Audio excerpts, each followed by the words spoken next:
Hey friends, if you wish to make your laptop's Wi-Fi signal faster on Windows, then please watch this video. Now, practically speaking, there is nothing major that you can do except for bringing the router closer to your system or changing the location of your laptop, bringing it closer to the router. There is actually nothing that you can do. But yeah, there is one more thing.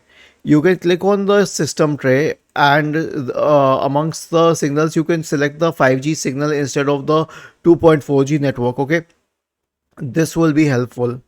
And another thing that you can try is to search for device manager in the Windows search bar.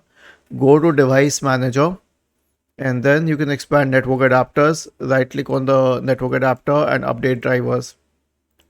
And lastly, the network troubleshooter. So right click on the start button, select settings from the menu, go to the system tab, select troubleshoot in the right pane, other troubleshooters, and click on the corresponding to the network and internet troubleshooter. Was this helpful? If yes, then please subscribe to the channel.